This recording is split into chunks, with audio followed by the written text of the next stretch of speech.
পরমাণু শক্তি শান্তিপূর্ণ ব্যবহার করবে বাংলাদেশ বললেন প্রধানমন্ত্রী। সহায়তার আশ্বাস দিলেন পুতিন। অর্থ পাচার ও আত্মসাৎ মামলায় ডক্টর ইউনূসকে জিজ্ঞাসাবাদ, হয়রানির উদ্দেশ্য নেই বলছে দুদক। অনুচ্চারিত কথা নাটক গদ্যে তুলে ধরার স্বীকৃতি, সাহিত্যে নোবেল পেলেন নরওয়ের জন ফসেট।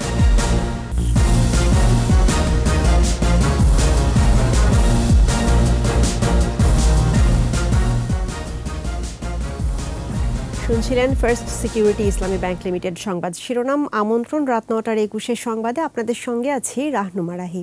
দর্শক, 21 টেলিভিশনের সংবাদ একই সাথে সরাসরি দেখতে পাবেন আমাদের ফেসবুক পেজ www.facebook.com/2124 অনলাইনে। ইউরেনিয়াম জ্বালানির যুগে প্রবেশ করল বাংলাদেশ। দেশের প্রথম পারমাণবিক বিদ্যুৎ কেন্দ্রের জ্বালানি ইউরেনিয়াম হস্তান্তর অনুষ্ঠানে প্রধানমন্ত্রী শেখ হাসিনা বলেন, পারমাণবিক শক্তিকে শান্তিপূর্ণভাবে জনগণের কল্যাণে ব্যবহার করতে চায় বাংলাদেশ। এদিকে বাংলাদেশের সাথে সমতা ও সম্মানের সম্পর্ক অটুট রাখার অঙ্গীকার করেন রাশিয়ার প্রেসিডেন্ট ভ্লাদিমির পুতিন। বিস্তারিত জানাচ্ছেন ফারজানা শোভা। পারমাণবিক শক্তি ব্যবহারকারী 33তম দেশ হিসেবে নিজের নাম লেখালো বাংলাদেশ। দেশের প্রথম পারমাণবিক বিদ্যুৎ কেন্দ্রের প্রথম ইউনিটের জন্য রাশিয়া থেকে আসা ইউরেনিয়ামের আনুষ্ঠানিক হস্তান্তর মুহূর্তে এ আয়োজন। পাবনার ঈশ্বরদীর পারমাণবিক বিদ্যুৎ কেন্দ্রে এ অনুষ্ঠান শুরু হয়। ভার্চুয়ালি যোগ দেন প্রধানমন্ত্রী শেখ হাসিনা ও রাশিয়ার প্রেসিডেন্ট ভ্লাদিমির পুতিন। আনুষ্ঠানিক হস্তান্তর করা হয় প্রথম দফার জ্বালানি। রাশিয়ার প্রেসিডেন্ট পুতিন বলেন, 2024 সালে পারমাণবিক বিদ্যুৎ কেন্দ্রের প্রথম ইউনিট এবং 26 সালে দ্বিতীয় ইউনিট চালু হবে। পুরো যাত্রায় পরীক্ষিত বন্ধু রাশিয়া বাংলাদেশের পাশে থাকবে। বাংলাদেশ হলো আমাদের পরীক্ষিত বন্ধু আর মৈত্রীপূর্ণ অংশীদারি, যার সাথে আমাদের সম্পর্ক সমতা, পরস্পরের জন্য শ্রদ্ধা ও পরস্পরের স্বার্থ মেনে নেওয়ার ভিত্তিতে নির্মিত হচ্ছে। রূপপুরে ব্যবহৃত নিরাপত্তার পদ্ধতি হলো নির্ভরযোগ্য আর অত্যাধুনিক।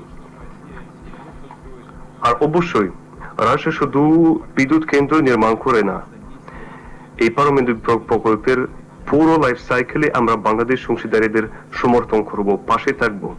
নিউক্লিয়ার ক্লাবে প্রবেশের এই দিনটি গর্বের উল্লেখ করে প্রধানমন্ত্রী শেখ হাসিনা বলেন, সব নিরাপত্তা মেনে পরিচালিত এই মেগা প্রকল্প জনগণের কল্যাণেই ব্যবহৃত হবে।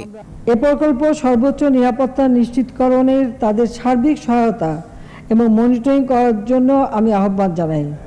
আর সেই থেকে আইএইএ আমাদের এ বিষয়ে সার্বিক সহায়তা প্রদান করে যাচ্ছে।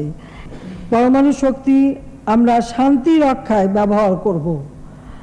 আমরা বিশ্বব্যাপী পারমাণবিক অস্ত্রের সাধারণ ও সম্পূর্ণ নির্মূল এবং পারমাণবিক অস্ত্র নিষিদ্ধকরণ চুক্তি বাস্তবায়নের প্রতি দৃঢ় অঙ্গীকার ব্যক্ত করেছি। প্রধানমন্ত্রী আরও বলেন, স্মার্ট বাংলাদেশ গড়ে তোলার আরও একটি পদক্ষেপ এই পারমাণবিক বিদ্যুৎ কেন্দ্র। আজকে বাংলাদেশ অনেক দূর এগিয়ে যাচ্ছে, আমরা নিউক্লিয়ার যুগে প্রবেশ করছি। আমাদের বন্ধুপ্রতিম দেশ পরীক্ষিত রাশিয়ান ফেডারেশন এবং আজকে প্রেসিডেন্ট এখানে উপস্থিত থেকে বাংলাদেশকে সম্মানিত করেছেন। আগামীতে স্মার্ট বাংলাদেশ হিসেবে গড়ে উঠবে এই পরমাণু বিদ্যুৎ কেন্দ্র। সেই স্মার্ট বাংলাদেশ গড়ে তোলার আরেকটি পদক্ষেপ আমরা করতে পারছি। 2009 সালে আওয়ামী লীগ ক্ষমতায় এলে প্রকল্পটি বাস্তবায়নে রাশিয়ার সঙ্গে চুক্তি হয়। 2013 সালের অক্টোবরে রূপপুর পারমাণবিক বিদ্যুৎ কেন্দ্রের ভিত্তিপ্রস্তর স্থাপন করেন শেখ হাসিনা। ফারজানা শোভা, 21 টেলিভিশন, ঢাকা। অর্থ পাচার ও আত্মসাৎ মামলায় প্রথমবারের মতো দুদকে জিজ্ঞাসাবাদের মুখোমুখি হলেন গ্রামীণ টেলিকমের চেয়ারম্যান ডক্টর মোহাম্মদ ইউনূস। ঘণ্টাখানেকের জিজ্ঞাসাবাদ শেষে নিজেকে নির্দোষ দাবি করে ডক্টর ইউনূস বলেন, অপরাধ করেননি তাই শঙ্কিত নন তিনি। এদিকে দুদক সচিব জানান, আইন অনুযায়ী তাকে জিজ্ঞাসাবাদ করা হয়েছে, হয়রানির কোনো উদ্দেশ্য নেই। মিনালা দিবার রিপোর্ট। শ্রমিকের অর্থ লোপাট এবং অর্থ পাচার মামলায় প্রথমবারের মতো দুদকের আঙিনায় নোবেলজয়ী ডক্টর মোহাম্মদ ইউনূস। সকাল 9:30টায় দুদক কার্যালয়ে অভিযোগের জবাব দিতে হাজির হন তিনি। এ সময় তার সাথে ছিলেন আইনজীবীরাও। চলতি বছরের মে মাসে গ্রামীণ টেলিকমের শ্রমিক কর্মচারীর 25 কোটি 22 লাখ টাকা আত্মসাতের অভিযোগে নোবেলজয়ী ডক্টর ইউনুস সহ 13 জনের বিরুদ্ধে মামলা করে দুদক। দুদকের উপপরিচালক গুলশান আনোয়ার প্রধানের নেতৃত্বে একটি টিম তাকে জিজ্ঞাসাবাদ করেন, জানতে চান শ্রমিক কল্যাণ তহবিলের টাকা বিভিন্ন জায়গায় কিভাবে তছরুপ হয়েছে। অবশ্য জিজ্ঞাসাবাদ শেষে কথা বলতে রাজি হননি ডক্টর ইউনুস।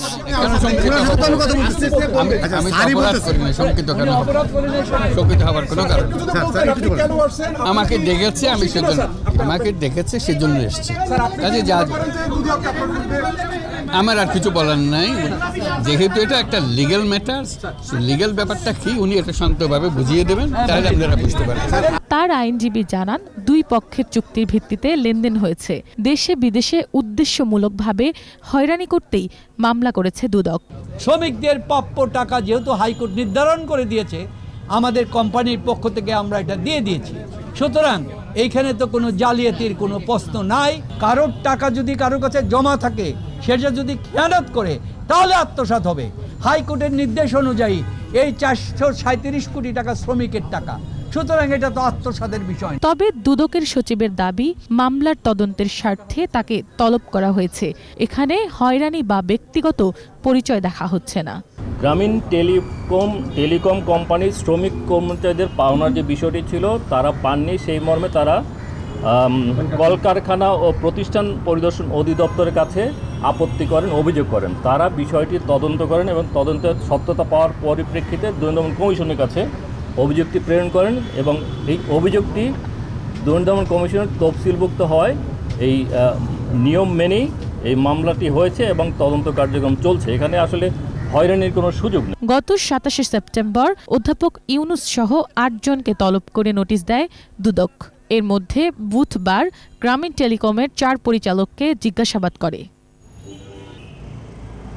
মিনালা দীপা, 21 টেলিভিশন, ঢাকা।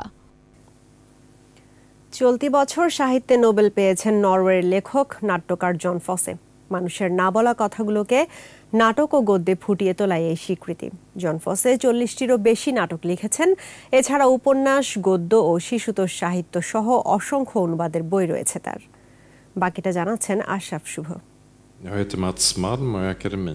সুইডেনের রাজধানী স্টকহোমে বৃহস্পতিবার এবছরের সাহিত্যে নোবেল বিজয়ীর নাম ঘোষণা করে রয়্যাল সুইডিশ একাডেমি। মানুষের না বলা কথাগুলো নিজের সাহিত্য এবং শিল্পকর্মে ফুটিয়ে তোলার জন্য এবছর নোবেল দেয়া হয় নরওয়ের প্রখ্যাত নাট্যকার জন ফসেকে। Literature for 2023 is awarded to the Norwegian author Jon Fosse for his innovative plays and prose which give voice to the unsayable. তার প্রশংসায় নোবেল কমিটি জানায়, যেসব কথা অনুচ্চারিত থেকে যায় সেগুলো তার সৃষ্টিশীল লেখনীতে ফুটিয়ে তুলেছেন তিনি। নরওয়েজিয়ান লাইনর্স্ক ভাষায় রচিত বিভিন্ন ঘরানার প্রচুর নাটক, উপন্যাস ও প্রবন্ধ রয়েছে ফসের। এছাড়া শিশুদের বই, কবিতা সংগ্রহ এবং অসংখ্য অনুবাদ করেছেন তিনি। তার নিজস্ব শৈলীতে রচিত উপন্যাসকে বলা হয় ফস মিনিমালিজম। 1959 সালে জন্ম নেয়া ফসে সমসাময়িক বিশ্বের সবচেয়ে মেধাবী 100 ব্যক্তির একজন। এছাড়া বিশ্বের সর্বাধিক জনপ্রিয় নাট্যকারদেরও একজন তিনি। তবে সম্প্রতি বছরগুলোতে গদ্যের জন্য বেশ পরিচিতি পেয়েছেন এই নরওয়েজিয়ান। তার লেখা জনপ্রিয় বইগুলোর মধ্যে a new name, Septology, Aliss at the fire, a shining, the other name অন্যতম। তার লেখা বইগুলো বিভিন্ন ভাষায় অনুবাদিত হয়েছে। Ashraf Shuvo, 21 television. First security Islami bank limited বিশ্বকাপ ক্রিকেট 2023।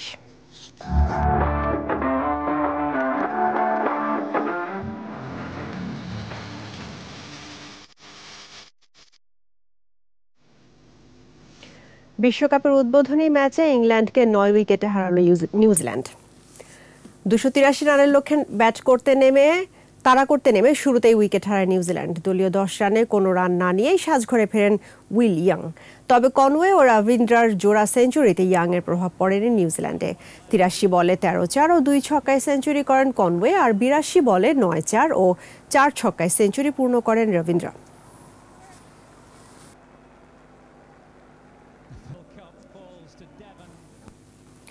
নিচ্ছি সংবাদ বিরতি। যখন ফিরছি তখন অন্যান্য খবরের সঙ্গে আরও থাকবে। সিকিমে বাঁধ ভেঙে বাড়ছে তিস্তার পানি, তলিয়ে গেছে নিম্নাঞ্চল, বাসিন্দাদের সরে যাওয়ার আহ্বান। আমন্ত্রণ আবারও রাত 9টার 21 সংবাদে। তলে তলে অনেক কিছু হচ্ছে, কথাটি ভুল নয় বলে জানালেন আওয়ামী লীগ সাধারণ সম্পাদক ও সেতু মন্ত্রী ওবায়দুল কাদের। সচিবালয়ে সাংবাদিকদের সাথে মত বিনিময়ে তিনি বলেন, যুক্তরাষ্ট্রের সাথে বাংলাদেশের সম্পর্ক মোটেও খারাপ নয়। মেহেদী হাসানের রিপোর্ট। মঙ্গলবার রাজধানীর আমিনবাজারের সমাবেশে ওবায়দুল কাদের বলেছিলেন, তলে তলে আপোষ হয়ে গেছে। তার এ বক্তব্যের পর রাজনৈতিক অঙ্গনে শুরু হয় নানা কানাঘুষা। এ বক্তব্যের সমালোচনাও করেন অনেকে।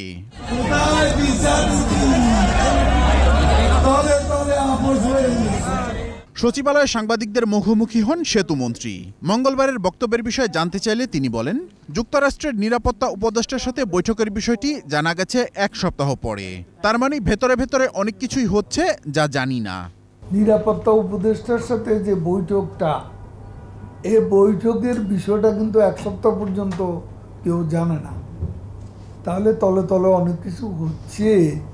আমি যে কথা বলেছি আমি তো ভুল বলিনি। আমেরিকার সাথে বাংলাদেশের সম্পর্ক খারাপ বা অবনতির দিকে এ ধরনের গুজব বা অপপ্রচারে বিভ্রান্ত না হওয়ারও আহ্বান জানান মন্ত্রী। বিএনপির পক্ষ থেকে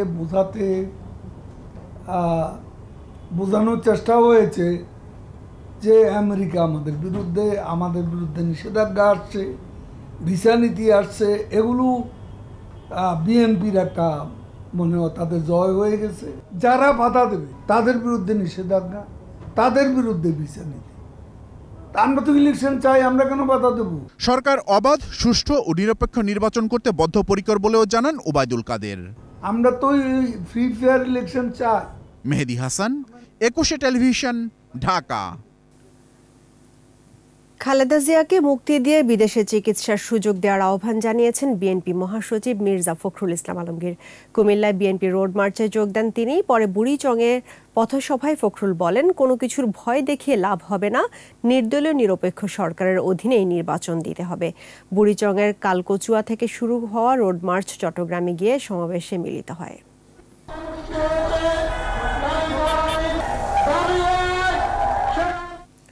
সিকিমে বাঁধ ভেঙে উজানের ঢলে বাড়ছে তিস্তার পানি। এরই মধ্যে তলিয়ে গেছে রংপুর অঞ্চলের নিম্ন এলাকা।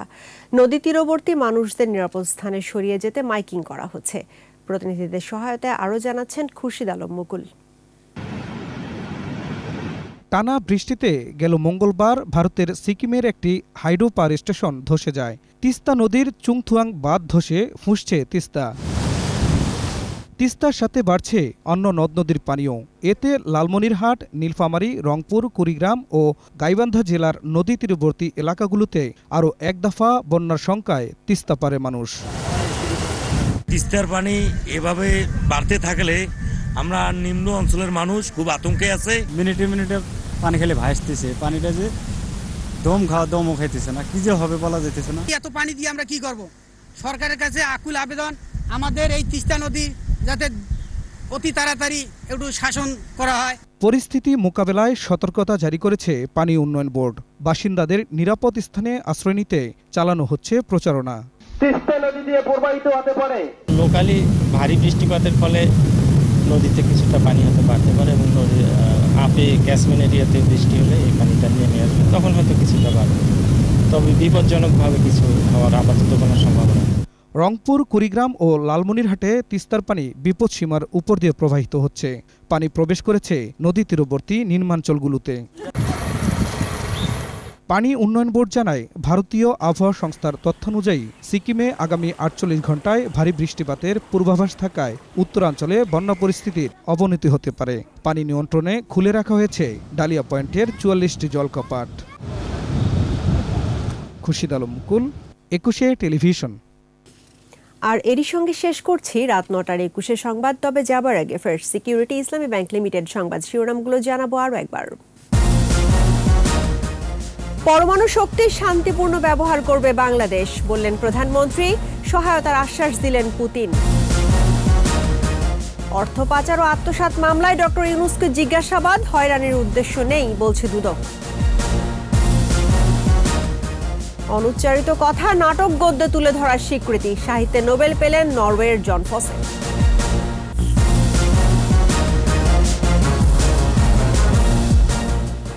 দর্শক, 21-এর সর্বশেষ খবর জানতে ডায়াল করুন 2021 নম্বরে, আর ভিজিট করুন 21-tv.com ওয়েবসাইটে।